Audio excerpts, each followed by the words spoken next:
All right, today we are jumping into a really fascinating, kind of mysterious story. It's chapter 10, The Parable of the Mirror and the Meadow. And it's this incredible tale about the clash between radical, world-bending ideas and just pure brute force. It gets pretty philosophical, so let's just dive right in. So our story kicks off at this desolate crossroads, where the foothills start to bleed into a marsh. The source material calls it a liminal space, which is perfect. It's one of those in-between places, not quite one thing or another, where the air smells of peat and old magic. You can just feel that the normal rules don't quite apply here. And boom, right out of the gate, the central conflict is thrown right at us with this really ominous warning. A mysterious voice basically says, hey, you might have shattered the laws of society, but you have not escaped something much older, much more primal, the hunger of the herd. You just know that this collective power is coming, and it's not happy. So, who is this person at the center of this huge threat? Well, let's meet our protagonist, Der Grüngoldnar. Now, he's a jester, but forget about your typical court fool. This guy is a revolutionary. He literally just dissolved a high judge's court, completely upended the old order, and now, here he is, at this weird, magical crossroads, about to face the music. But here's the thing, he's not alone. Waiting for him is a vulva, a figure pulled straight from Norse mythology. And the imagery is just fantastic. She's sitting under this decaying old tree, weaving a gray tapestry that seems to have no beginning and no end. Now this vulva, she's not just some simple fortune teller, okay? As a blind seeress, her sightless eyes see a truth that's way deeper than what we see.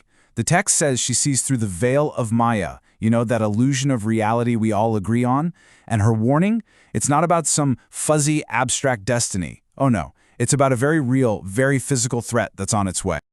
Okay, so let's get into the vulva's specific warning, because this is where the tension really starts to ramp up.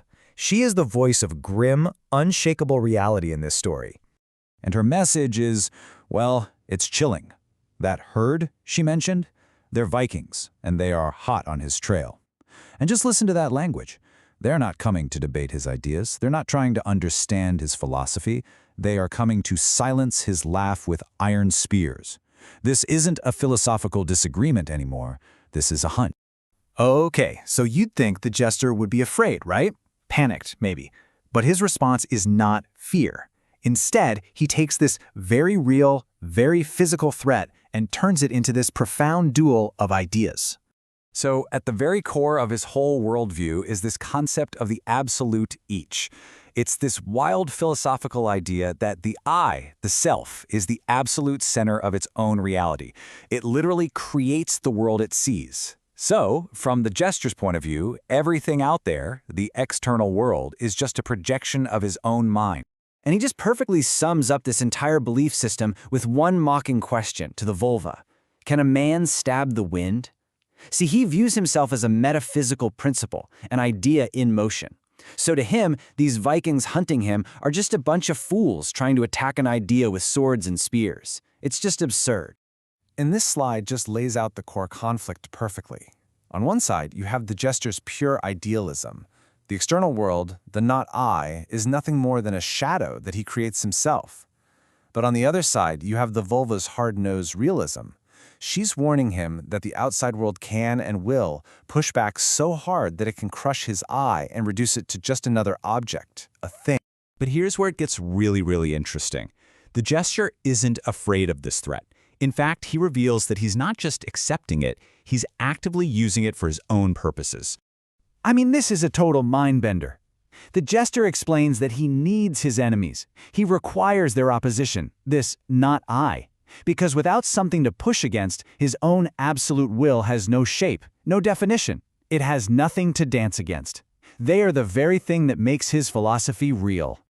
So he lays out this incredible battle plan, which is basically philosophy as a weapon. Step 1, assert the self, his absolute ich. Step 2, require opposition. He needs the Vikings, the not I, to give him that resistance. And step 3, create synthesis, where the actual struggle forges a brand new world out of all that conflict. So let's be absolutely clear on this. He is not running away. He is deliberately leading this herd of Vikings into what the story calls a trap of becoming. He's not the prey here, he's the puppet master, and he's setting the stage for something massive. And all of this leads to the parable's absolutely stunning conclusion, which the jester himself calls his saga of frenzy. And it's here that he reveals the final and maybe the darkest lesson he plans to teach. He calls it the third principle, and the idea is that in the end, the hero and the fool, the hunter and the hunted, they're just two sides of the exact same coin. They're the same divisible spark, and both of them are destined to be consumed by what he calls the verdant absurdity, this chaotic, indifferent, but totally alive universe that just swallows all conflict. The final image is just brilliant. The Viking trackers finally emerge from the woods, their eyes totally fixed on the golden, glittering side of the jester. They step forward, completely clueless that they aren't just hunters anymore. They've become actors walking onto a stage in a play he's already written. And as he walks away, he shouts this final, defiant challenge, "Woe to the sovereignty that cannot survive a joke." It's this powerful shot against any rigid system, any power so brittle and self-important that it shatters at the first sign of being laughed at. And that's where the chapter leaves us, with this incredible lingering question. As these Vikings step into that meadow, are they really the hunters in control? Or have they simply become characters, pawns in the jester's magnificent and frankly terrifying saga of frenzy? It really makes you wonder who actually holds the power here.